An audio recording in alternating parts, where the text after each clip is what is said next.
Hello, everyone. So today we have our Zoom meeting. Before we start, I just want to share with you some of the good news so far. We have a couple of abstracts that have been accepted and is going to be presented soon.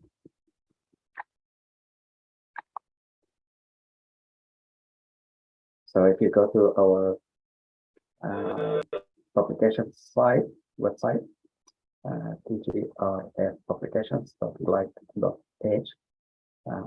If you scroll to the last one, you will have the stats about our findings of our work, how many abstracts have been presented, accepted, and so forth. And here the ongoing submitted abstract. One, the usage of mobile application, and then we have two abstracts have been accepted into two different conferences. And here's the agenda for today's meeting. So if the team is ready, Attila and Hashim, please come take it from here. Thank you. Thank you, Dr. Nader. So our first presentation would be by Dr. Amer and Monia. And actually, Dr. Amer wouldn't be able to attend today's meeting. So the presentation would be done by Dr. Taisir, if I'm not wrong. She sent an email last night. She requested to present later. And if Munia is ready, we can use that. If she is not available, we can skip this item. So, do we have Munia here?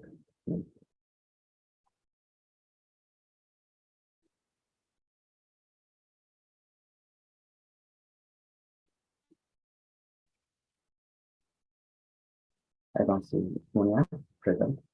I don't see Dr. Monia as well, Dr. Nader. I'm trying to reach out, but I'm not able to. So maybe we have to move on to our next presentation. That would be by Dr. Jitesh and Dr. Bushra and Dr. Pushyami. They will be discussing about brain training games, and they have to present. Sounds good. Let's do that then. Can everybody hear me? Yes. Okay. So let me share my screen. Okay. Yeah. Can everybody see? Yes. Okay. So our presentation is on brain training games and how they enhance cognitive function in healthy subjects. Okay, so brain training games are believed to play a major role in improving cognitive functions. The current study evaluated if BTG showed, brain training games showed positive impact on attention and memory functions compared with baseline visit in healthy subjects. During the progress of normal aging, alterations occur in the prefrontal cortex and medial temporal lobe, including the hippocampus and cerebellum in Alzheimer's disease and dementia, and they are linked with impairment in cognitive processes. Thus, cognitive functions, including attention, memory, analytical ability, show a decrease with age. So recent studies used brain training games to investigate their impact on cognition and possibility of transfer to untrained tasks. The term brain training has become used to describe cognitively stimulating activities designed to improve mental fitness. Many brain training games intervention studies have reported increased performance in cognitive tasks such as speed, accuracy, visual motor coordination, attention, memory, working memory, and global cognitive function. Other studies showed no positive effects of brain training games on cognitive functions and questioned the application of such systems as cognitive intervention strategies. The findings, although not consistent across all studies, suggest that brain training game is an effective intervention tool for cognitive improvement. Okay, so in the present study, we assessed whether the brain training games could improve the cognitive abilities compared to baseline in a group of healthy subjects using a broad battery of CANTAB assessments, which stands for Cambridge Neuropsychological Test Automated Battery Assessments. In addition, the assessment of BDNF and ApoE levels and their correlation with cognitive functions were evaluated. The first study combined brain training games and its correlation with ApoE4 and BDNF plasma levels, especially with reference to improvement of cognitive functions. Okay, so the study material and methods. It was a randomized, observational, non-blinded study using healthy volunteers, divided the participants to either the active group or the control group. Inclusion, who were willing to complete the 3-week training period. And the study was carried out from October 2015 until April 2016 in the Physiology Department, College of Medicine, King Saud University, and in King Khalid University in Riyadh, Saudi Arabia. And the method of assessment was the mini mental state examination, was used on all subjects. Exclusion criteria was cognitive impairment, which meant a score of less than 26 on the mini mental state exam, diagnosis of dementia, depression, less than 20/60 vision with or without correction, and current plans to move to another city.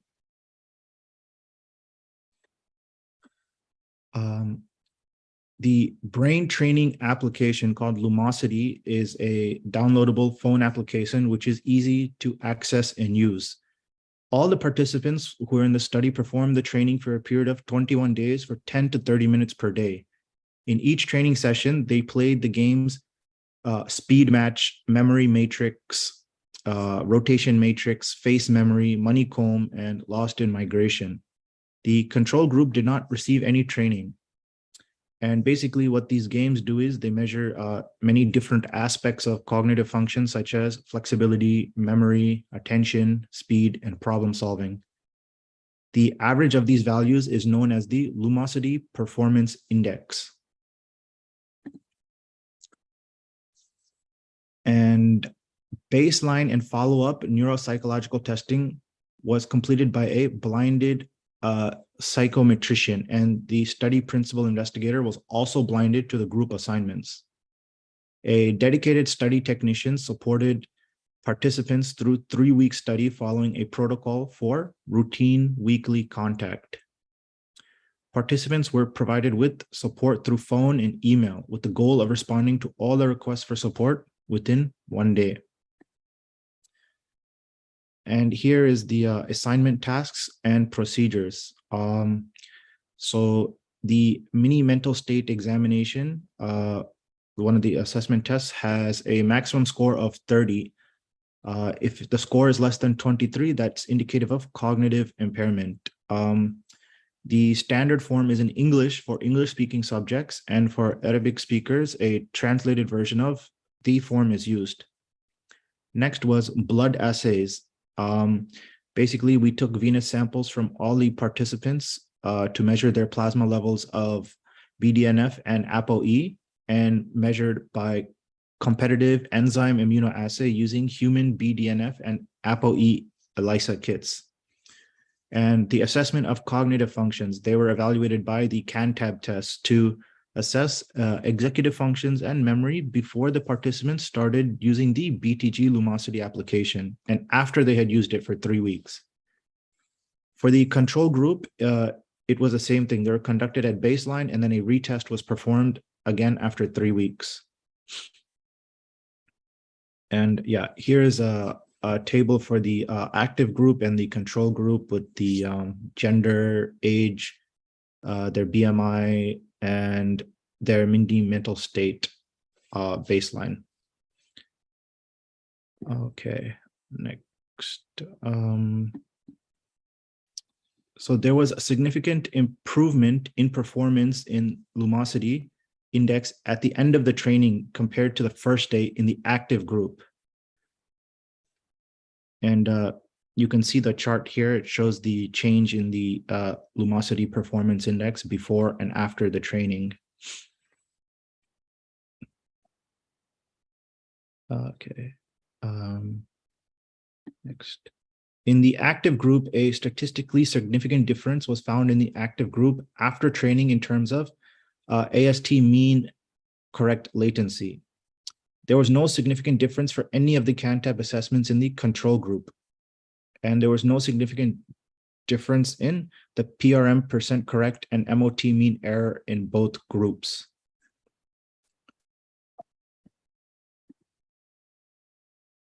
And here we can see the CANTAB data for the active and control group. Okay. Let's see. Next. So this is the mean AST correct latency for both the active and the control group. And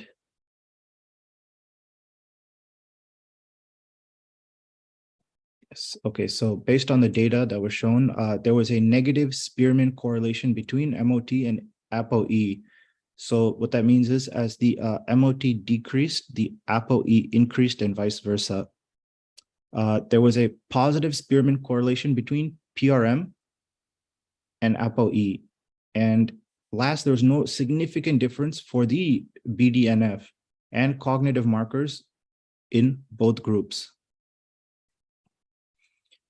Okay, see here, you can see the Spearman correlation between MOT and ApoE as well as the PRM and ApoE. Oh, okay. So the study results showed positive effects of BTG on cognitive functions in young adults.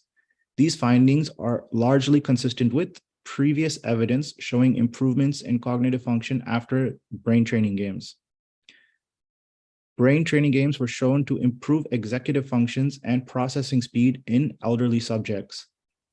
Moreover, studies showed that brain training games can improve the performance of several cognitive functions in the trained group, but not in the control group, such as speed accuracy, visual motor coordination, attention, memory, working memory, and global cognitive function.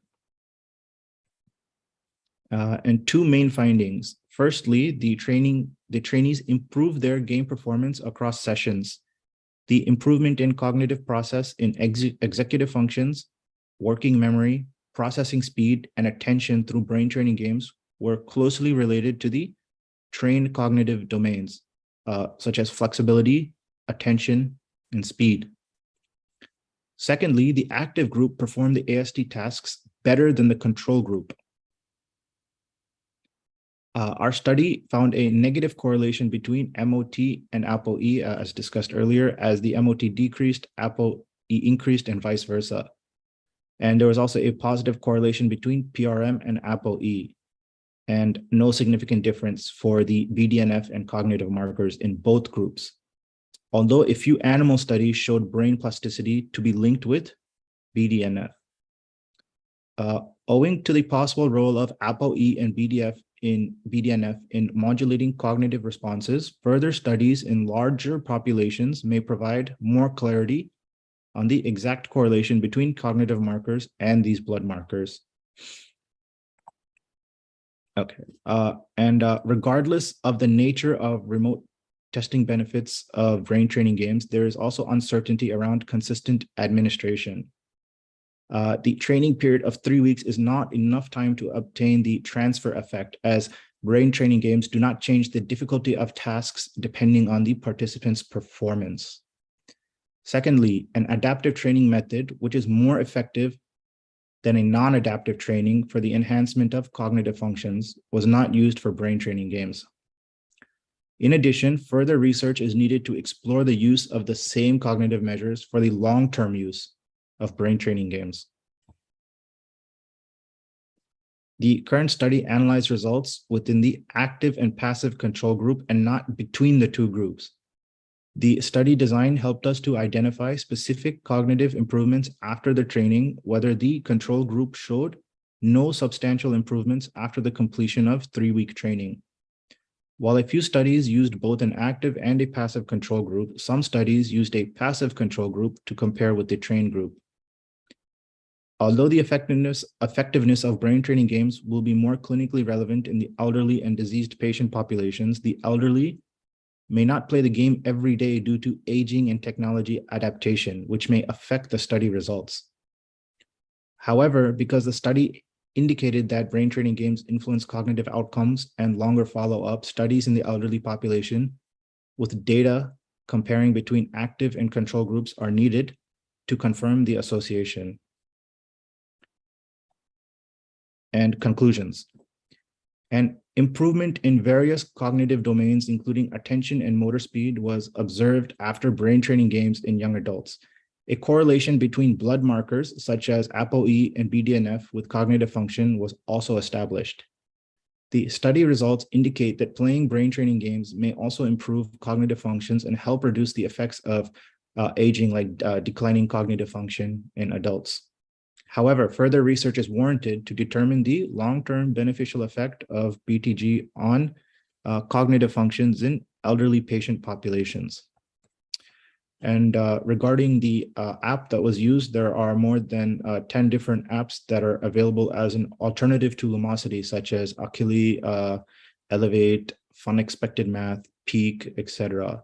And other games which have been shown to improve cognitive parameters include games like Sudoku, chess, and crossword puzzles.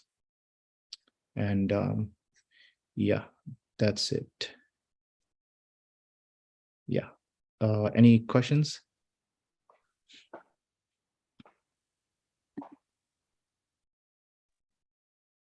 Excellent presentation. This is awesome. So the study was done in Saudi Arabia, and basically they have this game and oh, not game, but app, and it's important to see how they design the study, how they collected the information from the participant, and then the analysis and the conclusion. So it's very interesting study. Thank you for sharing this and explaining the details of the study. Excellent. Okay, Any thank questions? you. Yeah. Thank you, Dr. Jitesh, for such a good presentation. So our next topic of presentation is Mayo-facial pain, will be presented by Dr. Manhel, Ahmed, and Roaya Mutasem.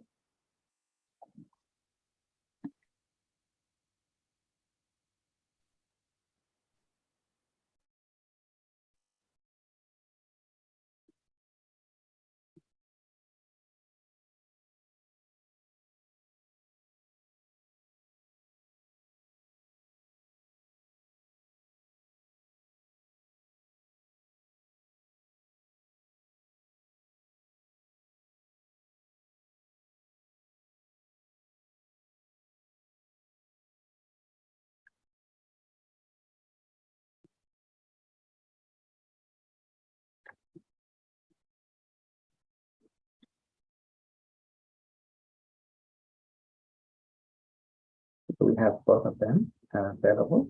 Manhel.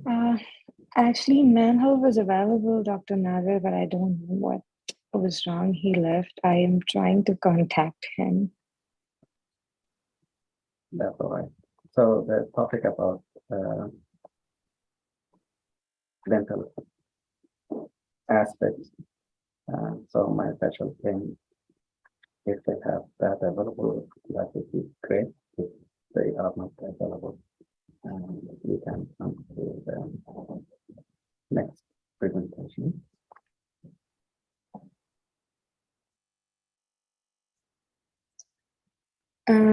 Okay, in that case, our next presentation would be about discussing about our tool in statistics. I don't have Dr.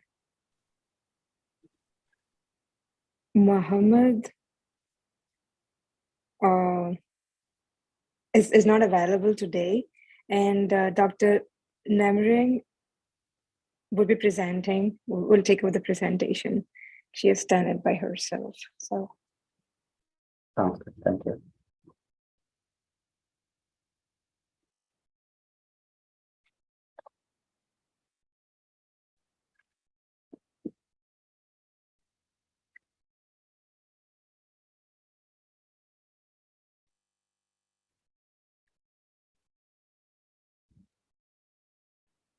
Dr. Namarig, when you are ready, you can start.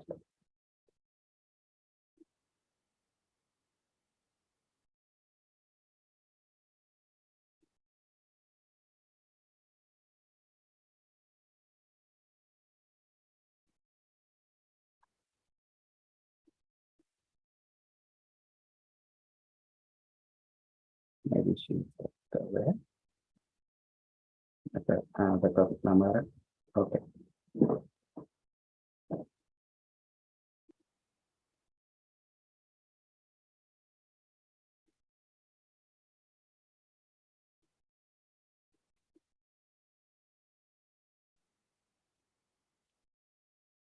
sorry, Dr. Nader, Dr. Namarig is going to join us in a couple of minutes. So sorry about that. That's all right. No worries. So I'd like also to update you, I think. Maybe Akira, you can help me. We had the webinar on the 11th of October. Yeah. So Akira and her team presented about the vaccine, COVID vaccine, and heart disease solution, including the heart failure and patient heart transplant. If you can give us a little bit more, Akira, or any of the team members can just do the reflection of the webinar. And also we will be working on preparing for next week webinar in Arabic, the same topic. So Akira or anyone of the team, please, if you have a minute. You meant to say how we have navigated and how we conducted the webinar. Do you have to talk about that or talk about the topic?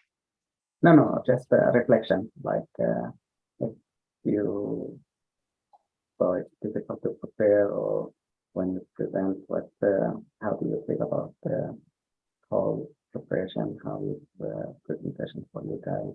Okay. Hopefully, Yeah. Sure. I mean, first of all, it was Dr. Nader's idea about like doing a webinar, and I was approaching him regarding a few topics to conduct some studies, and then he gave me the idea about doing a webinar, and that is when I started working and forming a team.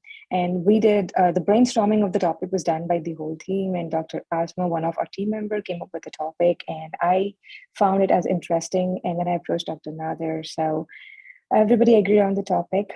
And we had a team of 16 members, and we decided to divide into two groups. One team will be presenting in English, and the other one will be presenting in Arabic to reach out to more people.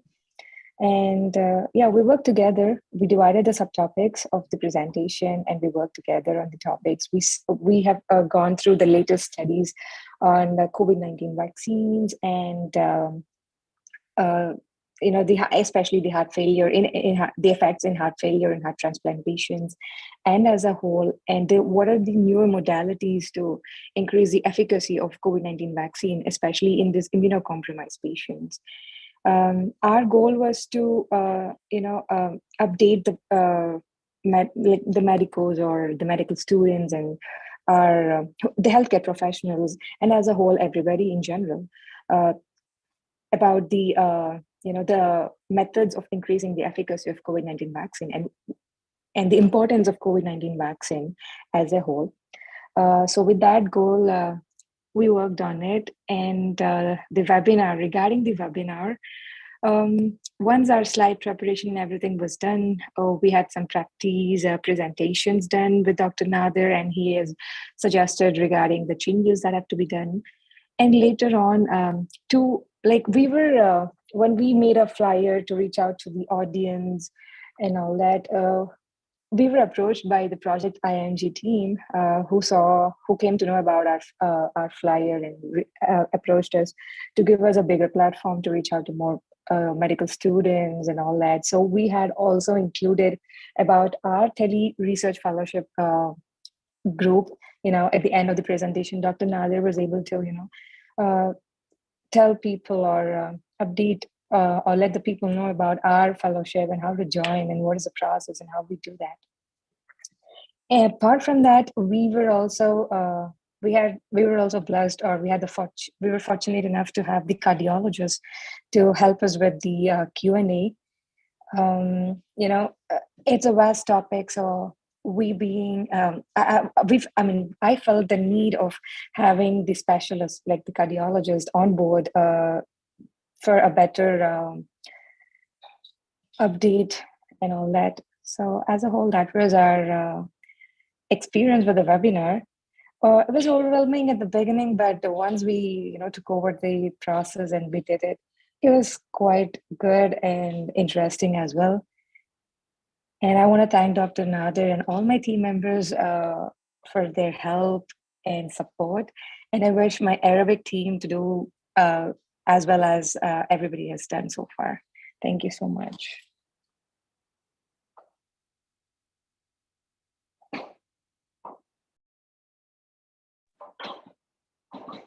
Dr. Nader, we can't hear you. I think you're on mute. Thank you so much. Thank you, Dr. Akira. I think this is a great summary for what happened the last few days of the presentation. The webinar went great. We have good evidence and good questions and answers. And as Akira mentioned, the cardiologist helped us with navigating some of the answers for some of the questions. And we are preparing for the next webinar, which is going to be next, not tomorrow, but next Sunday, September 25th at 1:00 p.m. So all of you are invited, especially the Arabic speaking fellows. But in general, I think it's a good idea to explore other options of education and skills that you want to obtain. I'm sure one of the questions in the interview will be, what are you doing during your fellowship, or what are you doing? And most likely, Akira and her team will be asked about the webinar. So how did that go? And so forth. So most likely, if you give this an answer, Akira will be on a good, especially unique position compared to other applicants. So anyone else from the group who presented during the webinar wants to add anything? I know Asma and her team, they are preparing for the Arabic webinar next week for the weekend.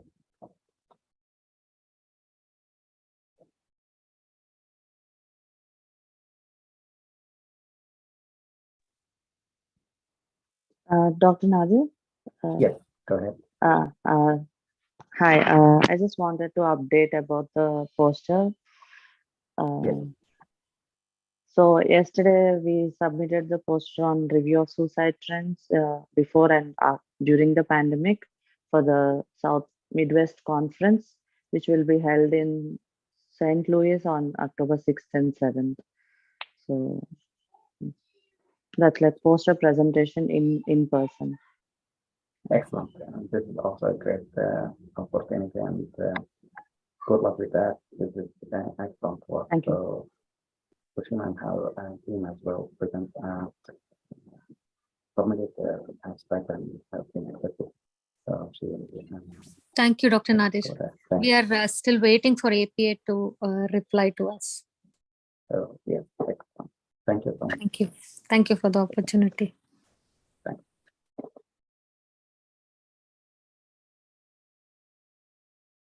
I think Afira Sheikh and her team also, and others, they have another abstract that has been accepted. So they will be working on preparing for the poster and then the presentation. I believe it will be a very short presentation.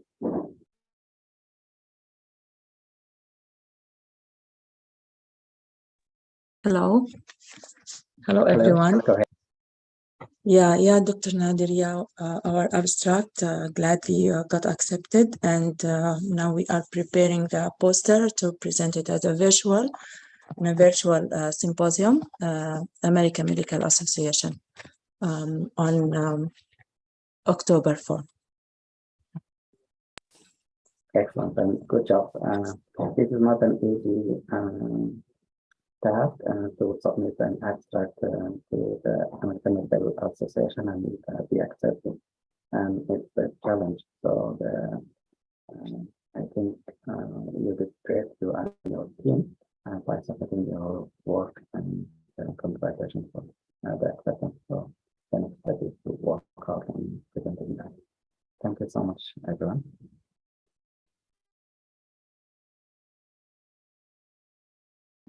Thank you, Dr. Nadir. Anyone else wants to update us? Manhel, go ahead. Hello, Dr. Nadir. How are you? Very good, thanks. Hi, rest of the team. I have just question, Dr. Nadir, regarding the ERA CV. We submitted abstract. If you remember, music and aging, we submit the abstract for the first time in Amer and for the second time in AAIC 2022, and we changed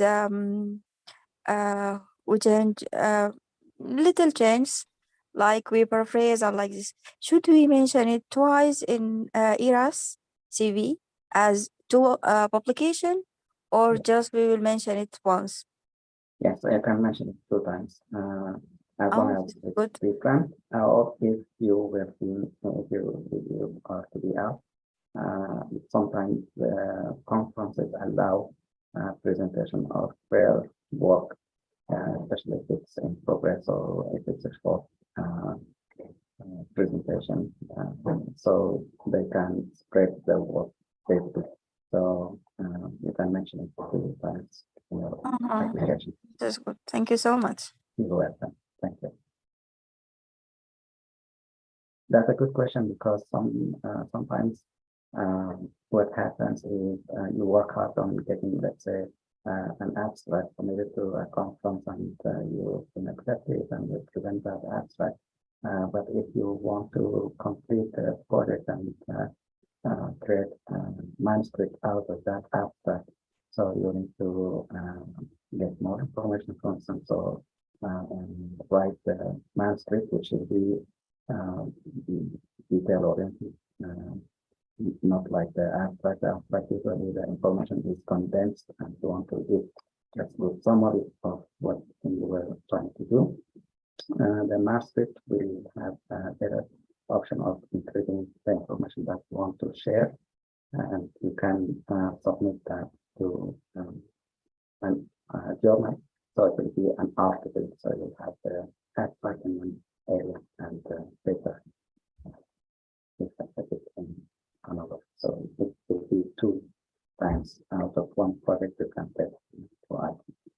Or as we did with music abstract, you submit to 1 conference, and if there is another conference, what we did, we contacted them and told them, hey, we have this poster or abstract we want to submit to you guys, but it's already accepted in this conference.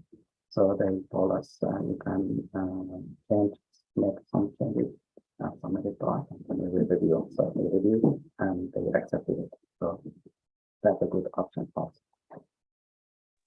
Thank you so much, Dr. Nader. Thank you. Any other questions or updates? Dr. Nader, I want to update regarding one of my systematic review study that we're doing on varicella and myocarditis. Since I had team members, that were working on the webinar as well, so I couldn't, they couldn't work on them simultaneously. So we will be done probably by tomorrow with the final draft. And we didn't edit so far. I mean, I just did the edition. I did edit just the discussion part and all that. So we need to edit the whole paper. After the final draft, I get all the parts from all my team members. And we're planning to submit it before the application process is done, like next week. I'll probably work on it and submit it next week. And I want to know which journal or what would be a good journal to pick for the submission of the app study. So the most easy tool that you can use is the GEM website. So if you finish writing the abstract, you can just copy the whole abstract and put it in GEM, and it will suggest some of the journals that you want to see with the impact factor and what the topics they are interested in, and then you can submit them. Is that the question? Yeah, it is. Thank you, Dr. Nader. You're welcome. So, and I have received email from Mutasem, who's one of the fellows, and he worked with some case presentation. So he had 3 cases, and he was working to get them submitted also to some journal. So for him, it will be the same. So if you can use the GEM tool to look at the list of matching journals, that would be great. And you select one of the journals to submit your case study or the paper, the manuscript, and wait for them. Usually they will let you know if it's a good one or not, and if there is any suggestion to go for another journal, for example. Thank you.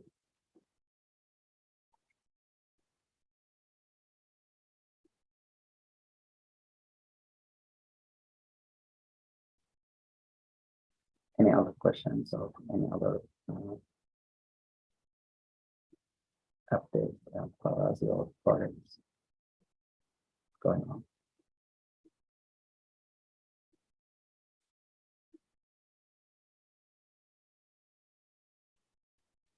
So I know many of you are preparing for the RAS application, and I know it takes a lot of time and effort from your side. So if you are in a team and you are assigned to present or do some task, please let the team leader know, especially if you are preparing for exam, if you have family obligations, if you have trouble, if you have any other things in your life that will let you not participate, please share that with the team leader, so that when we are talking about next, let's say, week Zoom meeting, you don't want to wait until the last day and then tell me or tell the leader that you cannot present because of any reasons that can be avoided. If things happen in life accidentally, if all of a sudden on Friday night something happened to you or your life or your family, that's understandable. We can say, yeah, that's reasonable reason to be absent or not to complete the task. But if you are preparing in advance for the 3, for example, so you are going to sit down for exam next week, it's better to mention that to the leader, the team leader, that you will not be available this week, but you can make it next time or something like that. So at least the assignment will be either distributed, or some other team members from other teams might be interested in taking some of that. So we will have some time for them to offer them that opportunity, and they can prepare, and they can, let's say, the presentation, they can work on presentation or something like that, instead of for us to wait on this meeting for some of the fellows to come and present, and also when we don't know what happened, and we need to spend the time during the meeting contacting them or finding if they are able to or not able to. It's just a way of anticipating things, time management, and team player or work, so that everyone will have an opportunity to participate. Everyone will get the education that we plan to offer to you guys, and the skills that if you want to learn about them, you have opportunity to obtain or practice these skills. One of them is time management, so one of them is team work. If you can help me with that, that would be great. If you have any questions, any things that happen, let me know, or let your team leader know. I hope that gives us to everyone. For those who are not in the meeting today, I would suggest that the team leader pass this message, or any of you pass it to others, so that all of us will work to improve our the skills that we gain and the information that we share together. I don't want it to be one man show. I don't want it to be one fellow who will do everything for the team. Is that clear?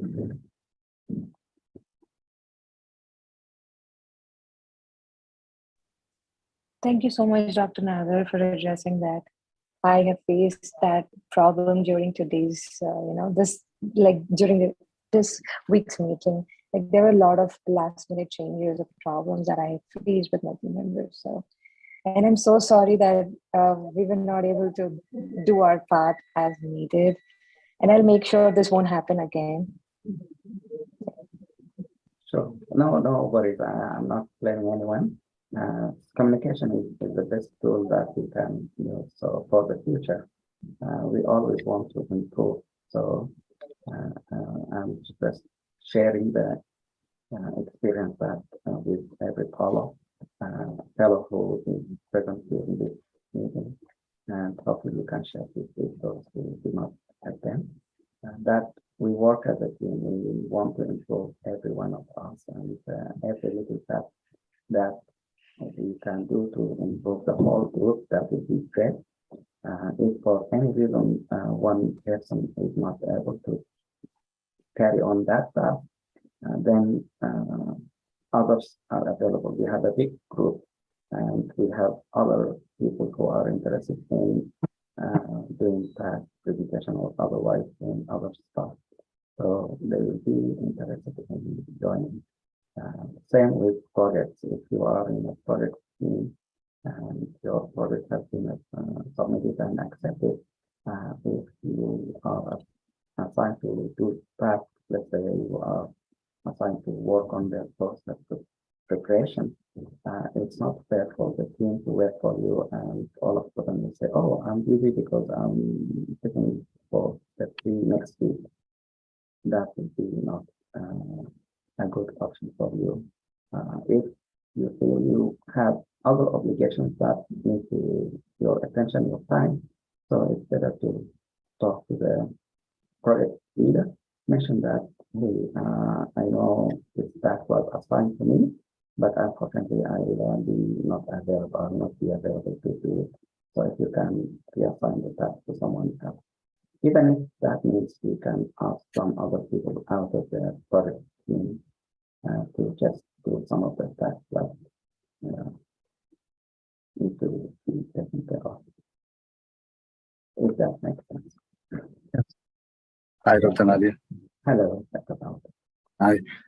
I was about to ask the same question. Thank you for addressing that.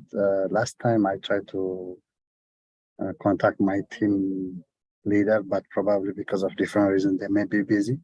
So if, like you said, some people are not able to do their presentation or something, we can incorporate ourselves, and it will be a learning experience for us to present, even if we don't belong to the same group. And my second question is, I could not remember last week someone was interested in doing a webinar from scratch.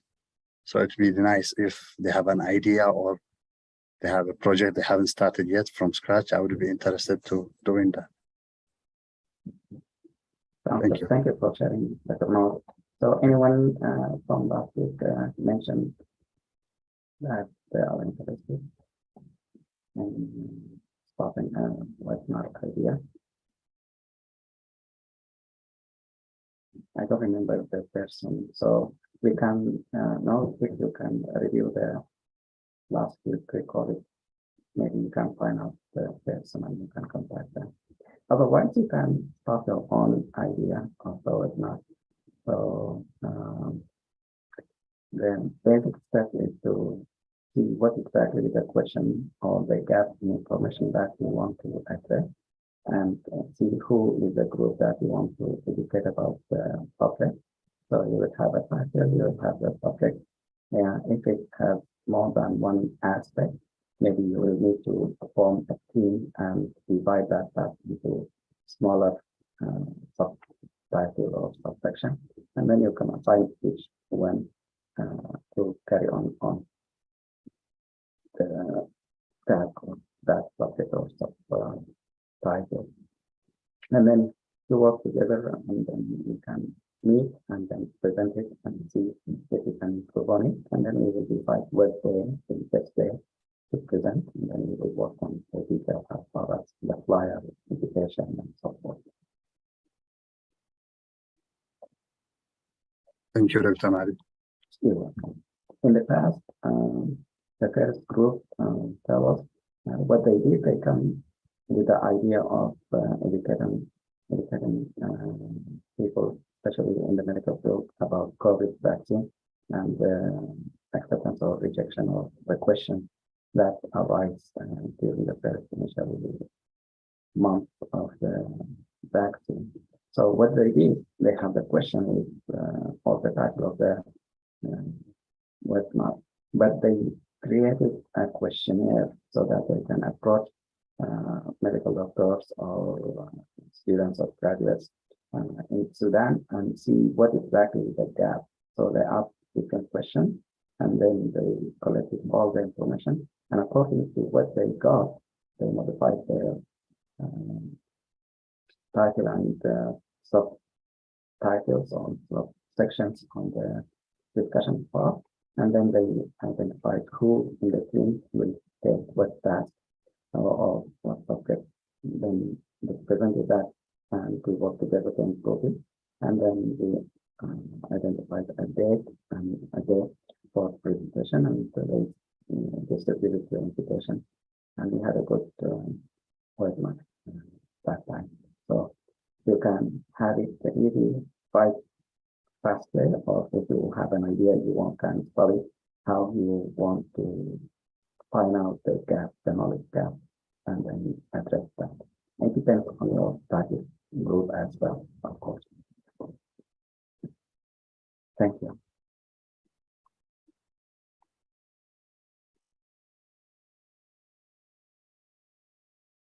Any other questions?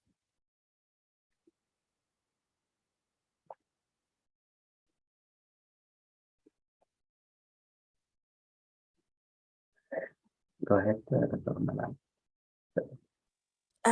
If no one will jump, I have just another question.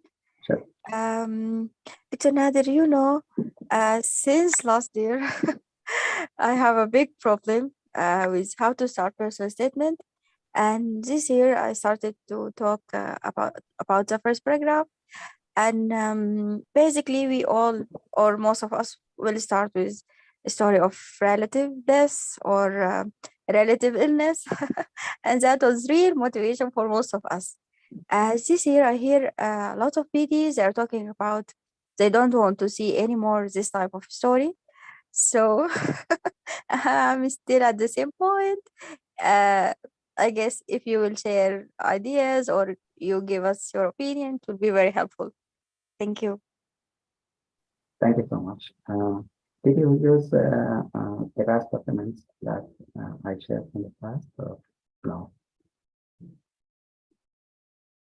Manhel, Yes, I did not hear you, Dr. Nader.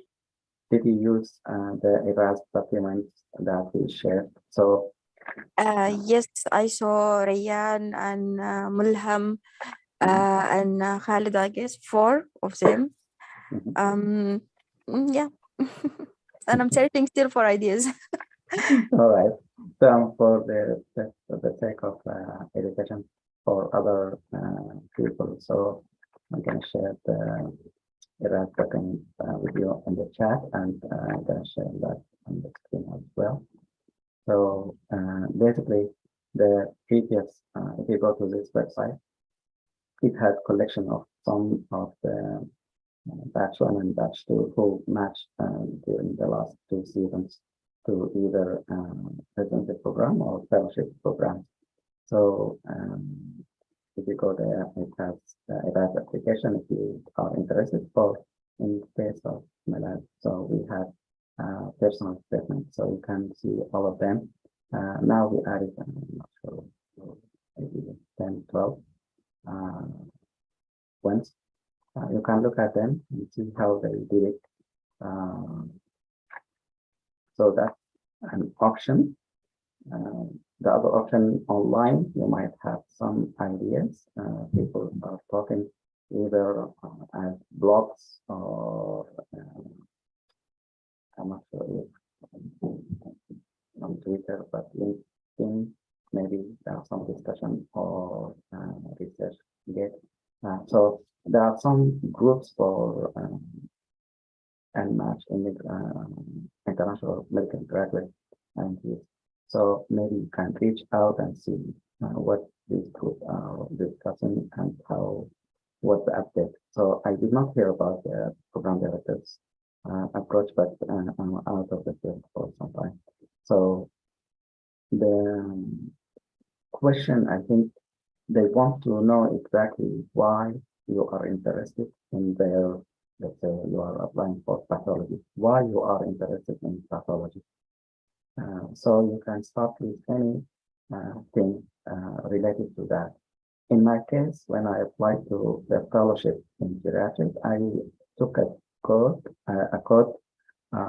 from I think from one of the president's wife, first ladies in the US in the 60s or 70s, I'm not sure. But the saying was, I'm going to get old. So this is why let's say, I'm frustrated. This is why I'm volunteering to help all the adults now. So she put herself in the shoes of an old, let's say, lady, while she's the first lady in the US. But still, she is working to or volunteering to help address all the other issues. And that's my opening statement. And in the discussion of the introduction, I said, blah, blah, blah. And I agree with that saying, and I want to work towards the same. I want to learn the skills. I did a rotation in this field that opened my eyes, and I found it matching my needs or my expectation or aspiration. And I wanted to get into your program because your program is good, something like that.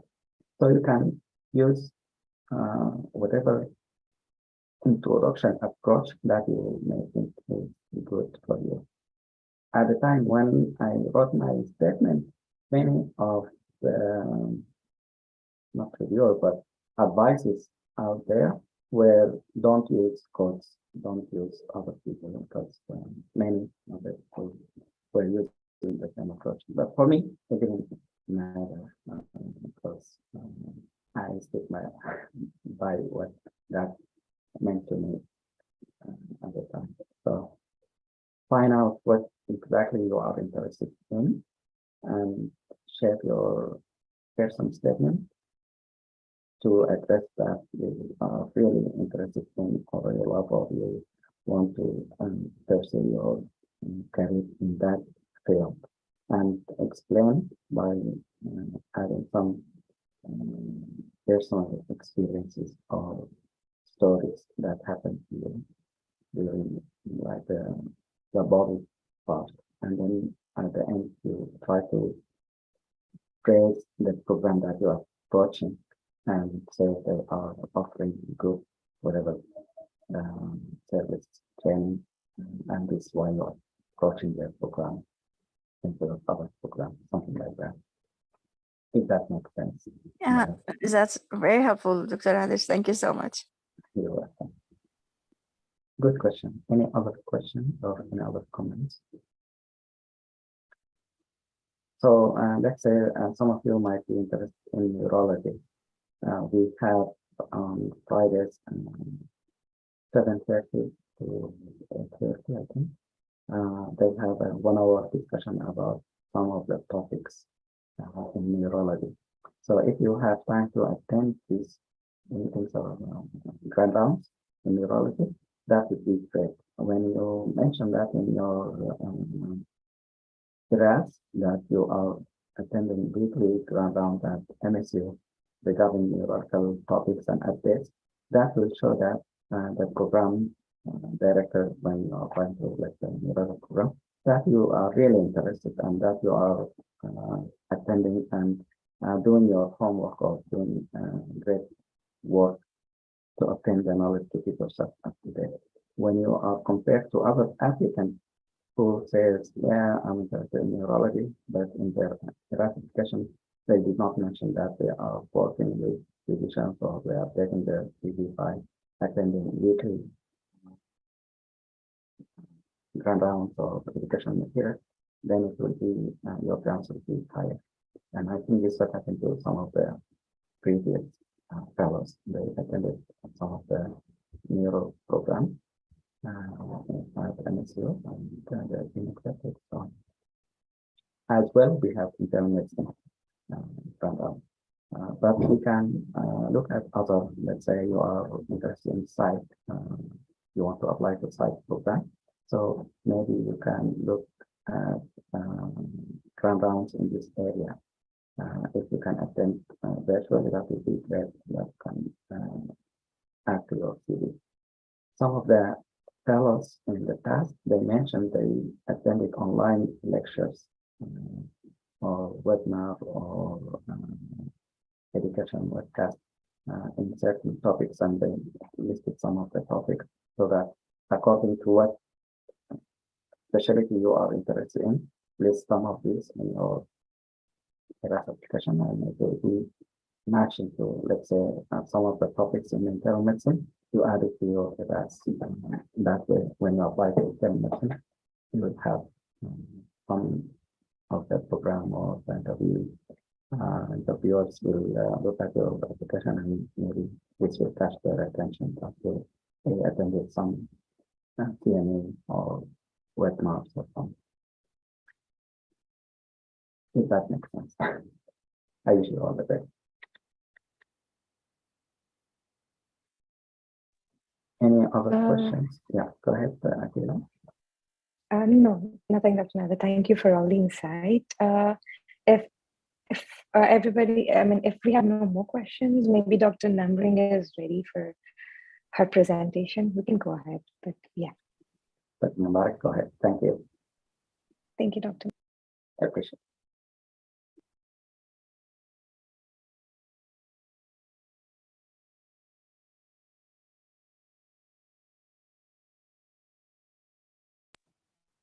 Dr. Namarig, I think you can unmute yourself and start the presentation. Hello, everyone. Do you hear me now? Yes. Yes. Yeah. So I'm trying to share my screen, but it doesn't allow me.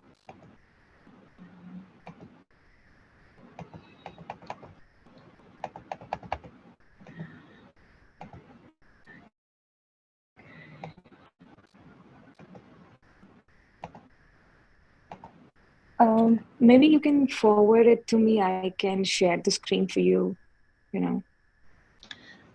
The thing is, I have to work on it. So just let me figure out just a second. Sure, take your time.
So one thing we can do is Dr. Namarig, if I can share the screen, and then I give you a remote control so that you can at least use the mouse to indicate us or go over the step. Is that okay, dear?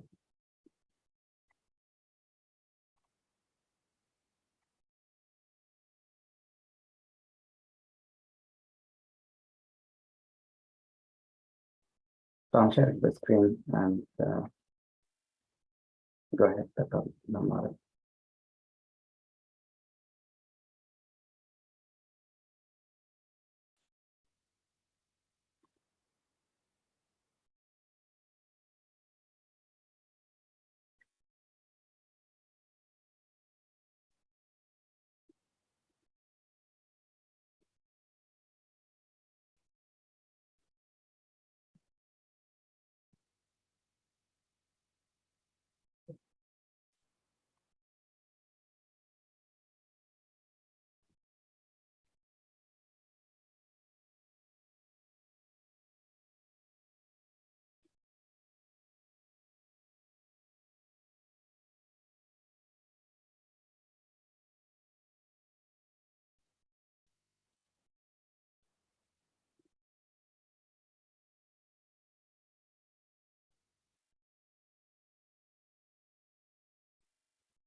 Dr. Namarig, can you please unmute and start the presentation?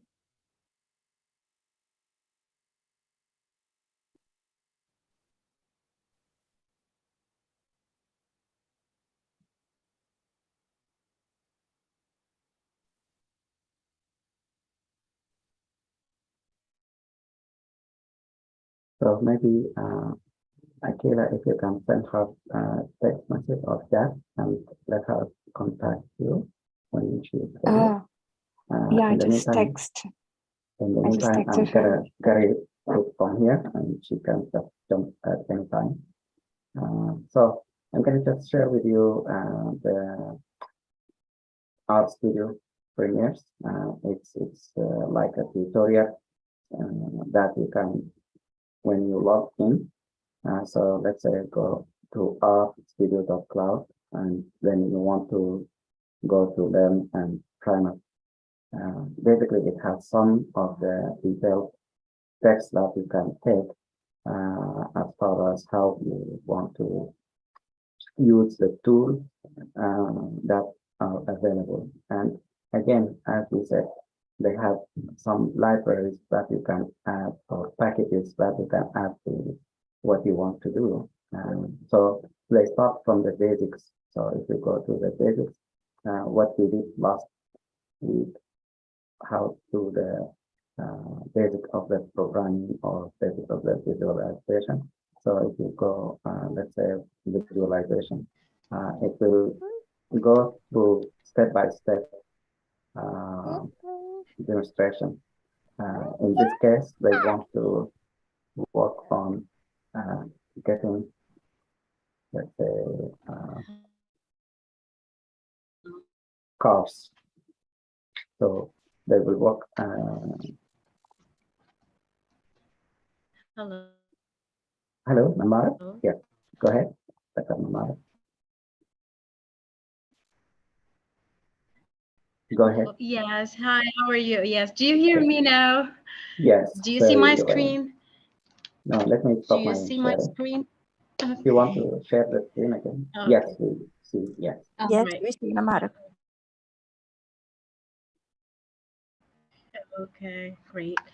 So, okay, I apologize, guys, for the technical issues. My name is Namarig Alnaeim. I'll be presenting the R programming. So let's start. The R programming is a programming language that's used for quantitative and statistical analysis for data. And it's simple and easy. I know you heard programming language, then you think it's difficult, but no, it's easy. You just have to go through the steps and yeah, it will be easy. So it has packages, different packages, depends on what you want, what functions you want to apply. There are different ones. The most common one, it's called merit. It's the most common used one because it's comprehensive and it includes different functions, test models and analysis. And now what I'm gonna do here in this, as you see in the screen, this is how it looks like. I'll try to do some basic functions of the R program that can help us understand how it works. So let's start. For example, let's say that we want to do simple calculations like 5 plus 6, okay? And then you choose enter and it gives you the answer, which is 11. See, it's simple. As you see here, there are different windows. So this window is the source window. It's for the functions that you add, that you want to work on, and the results will appear. Sometimes it appears in the same window, just below what you've added, and sometimes they're going to be different window just below in the right, in the left lower corner. And every variable you add here, it's going to appear on the right upper corner here in the environment. So let's move on. We just added 5 plus 6. It gives us 11. Now let's make it more complicated. Let's assign a number or a letter for each number. For example, let's assign A, the letter A, and you do the arrow sign like this, like the symbol less than and a slash like this, and then 5, okay, and you choose enter. See here, the value appeared on this window. So this is the value I just added. Let's do another one, B, and the arrow sign. Let's assign B for the number 6 and click enter. See, that appeared here. Now let's do the same calculation that we did earlier using the letters. So A plus B, 11. Okay. Now we can do more complicated functions, like let's use the sum, okay, and you open bracket, and it's gonna give you the sum of everything in between brackets. So let's do A and B. We have to separate it by comma and enter. It gives us the result, which is 11. more complicated functions can be using names or like whatever variable you want to add. Let's choose name. Okay, and then we open bracket, and let's add any name we can add. Let's say Mary, for example, and then let's add Christine. Okay.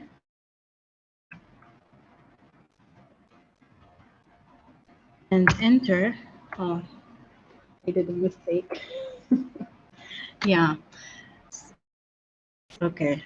Let's do it one more time. Name, open bracket, and then Mary, and then comma, and then Christine. Okay. Yeah. There has to be a C in the beginning here, and C, that means the answer is going to be a combination of everything in between brackets. Okay, so if we press enter, no, Dr. Nader can help me. Can you help me? Okay.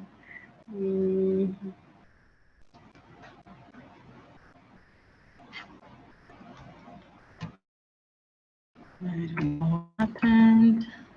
Name. Yeah. The arrow. I forgot the arrow symbol. The arrow, and then you open bracket, and then you add the names. Yeah, that's how we do it.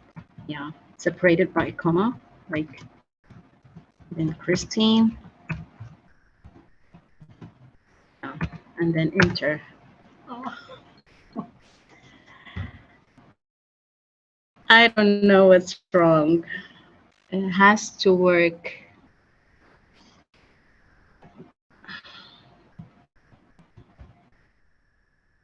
Do you hear me, guys? Yeah. One of the Okay. fellows suggests you put names instead of name.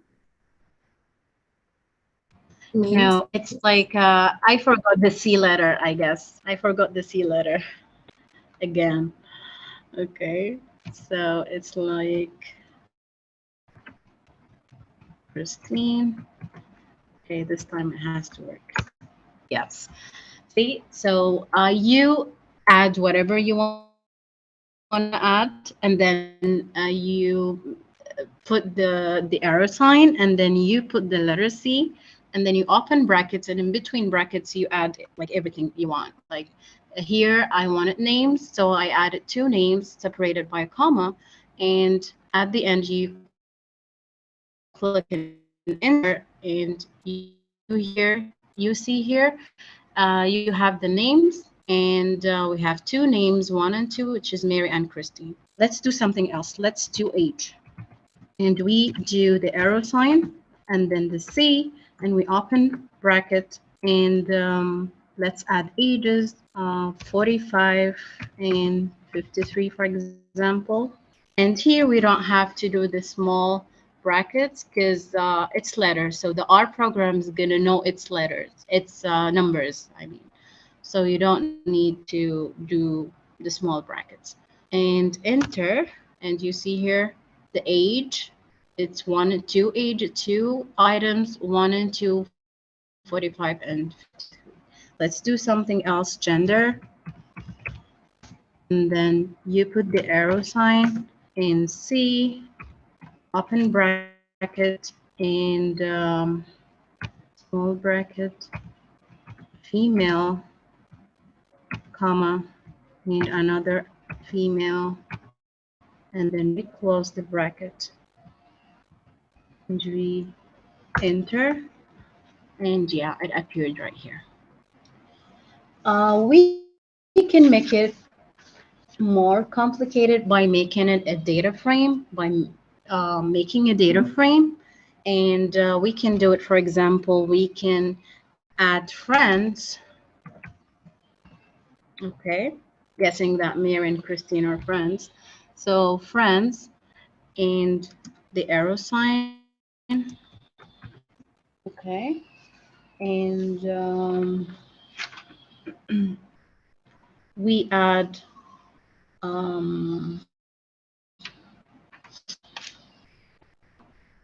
we see, and then we open see data dot frame. Okay, and then we open bracket, and we include the name, the age, and the gender, and we close bracket and we enter. This needs practice, guys, so it's so easy to make mistakes. Friends, arrow, and then data frame, see here, and then open bracket, name, age, and gender. Okay. And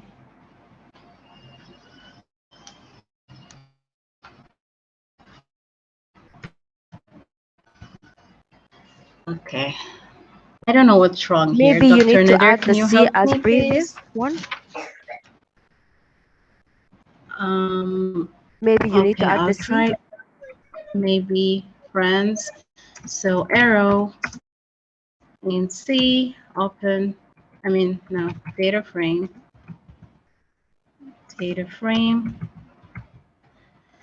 and then C, open, name, age, and gender. No. I'll try to figure out the problem, but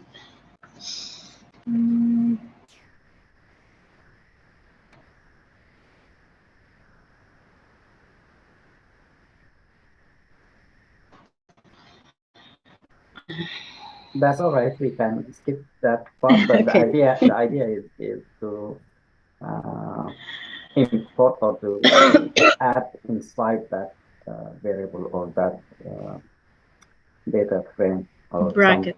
the bracket. Right. Yeah, all the information. So we have, if you think about it, we have one dimension or two dimension or three or more dimensions. So one dimension, like right, you put an X. So the variable X will have a number. Let's say in this group of fellows, I want to see their age. So I put the age as an X number or whatever. So it's going to be just the variable numbers there. It will contain only numbers and only one number for right. each patient or each fellow in our case. Then you can go to add more than one fellow. That will be like a two-dimension or an array, sometimes they call it, or you want to put it in columns or let's say in rows. So this will have fellow number one, fellow number two, fellow number three, all their names, name number one, name number two, number three, something like that. So it's gonna be one variable, but it has more information about each fellow or patient, like the names or the age or cities or something like that. And you can set this in the bracket or the variable. Sometimes you want to add more. So you want the name, you want the age, you want the address, for example. or condition or disease or medication. So you want all this in one area for each person or fellow or patient. So you can put all together, and this is what's like a 3-dimension. So it's not going to be simple. It's going to be like all the data for one patient, and then all the data for all patients, and all this in one variable. So think about it as you have some gifts. All these gifts are in bags. Each bag has more than one gift. All these bags you brought it home, you put it in your closet. So the closet has all the bags, and all the bags, each one has different items inside of it. Basically, what she's trying to do. Is that correct? Amer? Yes.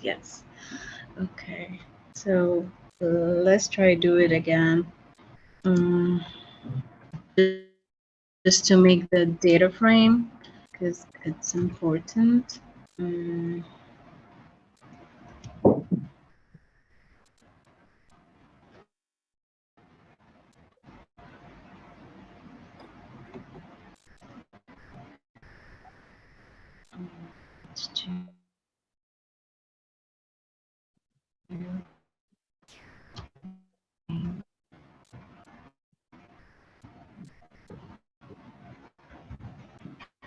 Can you try it that way? Just hit enter and see the name of it.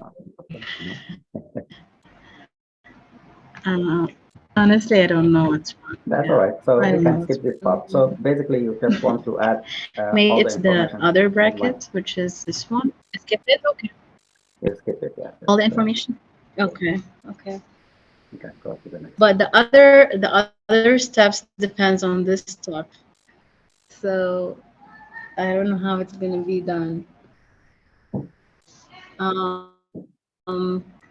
So okay. I'll try to do the other steps without this one. I hope it works. So now let's try to add.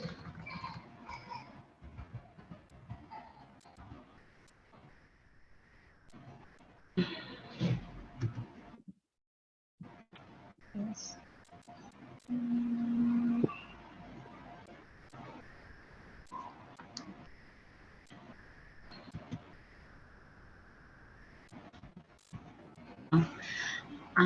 Actually, I don't know how to proceed, Dr. Nader, because every step depends on the previous one. No worries. So let me take it from here. If Okay. you can help me, I'm gonna do it the same way. Yes, I will be there. Okay. So Okay. I'm gonna share the screen. So the way she brought you. The spelling of friends, the I should be before the U. Is that? What that, Dr. Hajar? Go ahead.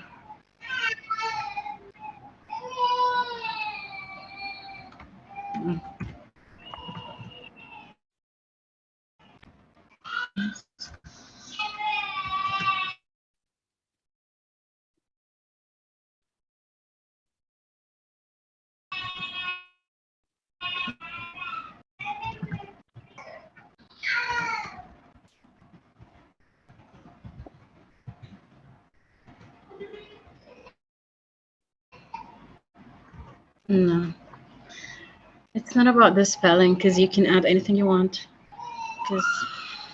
So why don't I take the basics from like yes, programming basics from the studio. So again, the primers is kind of tutorial, and they have some videos and some steps. So the video can show you what exactly you want to do or what the steps, but also they can identify certain things. So say what's the common error, you can say either or whatever. It will ask or answer you. So how to load a package? There is a way to do that. So there are different ways or different packages or libraries.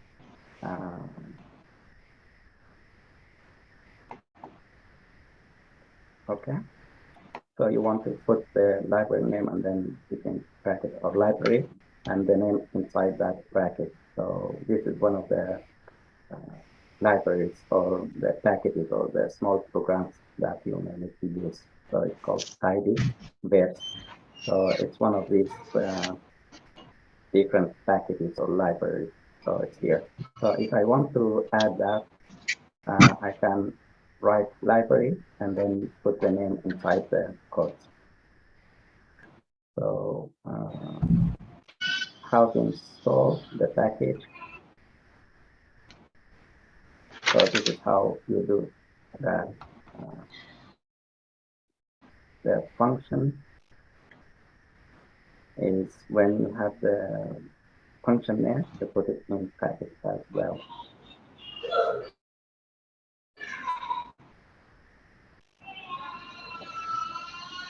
So for example, this one, and then you put the, if I want to square root of this number, I put the number inside the bracket, and then the function will run that for me.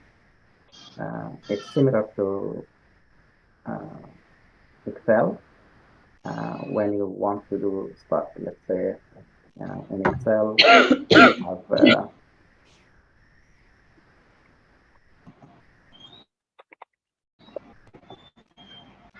you have a number here, let's say 9, and then you have a number here 10. You want to multiply this, so you just put equal and then this times this. So you will get that. In case of square root, maybe you can do the same. I'm not sure. Let's try it. So I'm gonna equal and then the square root of this. So if I hit enter, it will print. So more or less, it's the same function. Both R and Excel or Google Sheet, they can do the same. It's the basic of the coding system. And then you go to the argument and find the arguments, for example.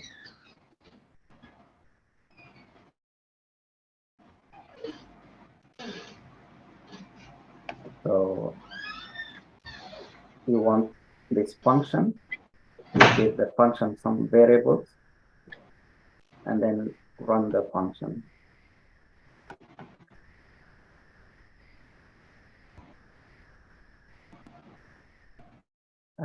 Object names, you can name any object the way you want.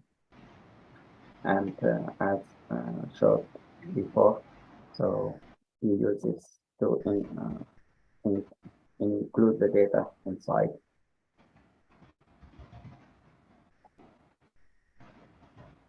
The vectors, this is the 2-dimension, I think.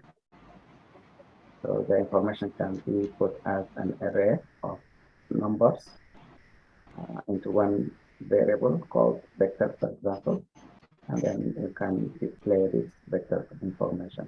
That could be number, could be other information.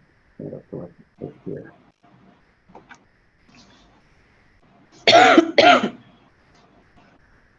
Data type, list, and packages. I think this is what is most likely you want to know about the basics of the. So they have videos. If you want to know more, you can practice using this Primax tutorial about the basics, all the simple steps with some videos and some examples that you can use and do as far as what the basics of the tool. When you are done with this, you can go to the other like visualization, the basics of that, and it's the same way. So you want to go over this, and then it will show you what to type and what the result will be. Like if you want to get it as a graph, it's called a plot. So you plot the whatever information you want to, and it will be displayed. And you can identify the y-axis, put the label for that and label for the x-axis. So with two lines, you can create a graph, basically. And the information is set in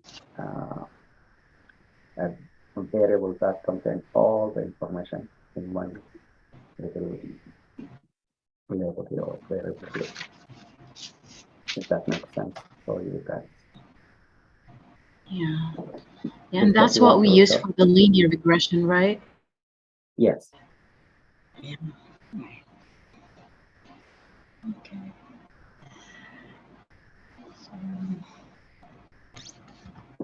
So I guess first that's the basic for yeah, the R. Sorry, go ahead, Mama. That's all I have for the R program because it's the beginner, the first lecture for the beginners. So I guess in the upcoming weeks, there are going to be more advanced sessions. Yeah, that's all. Thank you so much. Thank you guys for listening and watching. And yeah, thank you, Dr. Nader, for helping me. Dr. Akila. Thank you, Dr. Namarig. Thank you for your presentation. I know you did it by yourself, all by yourself, and I really appreciate it. Thank you so much. Thank you, Dr. Mubarak. Yeah. So and sometimes it happens like sometimes it might be difficult initially, and it's just only one trick or a comma or semicolon when you are doing programming. So if you go step by step, you will not get problems. But if you miss something that the computer doesn't recognize, then you can get into a blockage or stop in your way. But hopefully, we can learn the steps the way Namarig mentioned for the tutorial that she went through. So it's just the basic for you guys. They offer that tutorial free online, the studio. If you are interested, you can do that by yourself. If you have questions, they have question and answers. You can look at what they do or how they do it. It's very easy to follow. And it's going to be helpful for you guys, especially those who might be interested in research when you start your residency and after residency as well. You might be asked about it in the interviews as well. So what you can say is learning the basics of R tool. We went through SPSS kind of the basics, and now we are learning about the R tool. It's kind of the new kid around the block. Thank you so much, Dr. Mubarak, and sorry for the the technical issue. Okay. Any questions for Namar or myself, or that's unclear for you guys?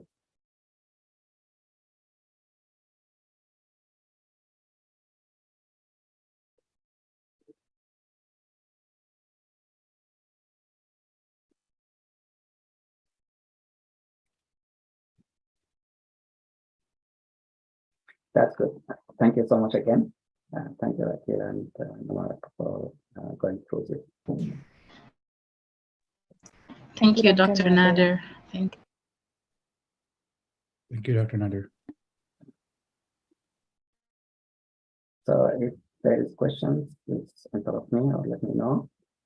If none, then we will talk about next week's presentation or meeting. So if people are interested in working for the next meeting, the green team, hopefully the team leader will go over this. So I put some names, and these fellows might be available or might not be available because of any application. If they can reach out to the team leader and let them know if they are able to. We will focus on the stroke, NIH stroke scale, and maybe go over some of the calculations that we need to do for prevention, like using anticoagulation and the tool MEDCALC. Also, if someone can talk about that box, how we can use that as a tool to improve our knowledge or skills for next week.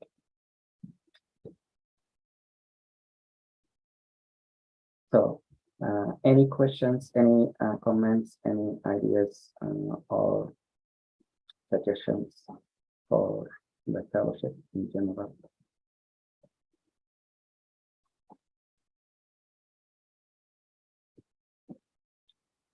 So I know all of you are working hard to complete your application and personal statement, letter of recommendation, and so forth. So I wish you all the best. I hope to hear good news regarding the interviews, and I hope you match and yourself your residency.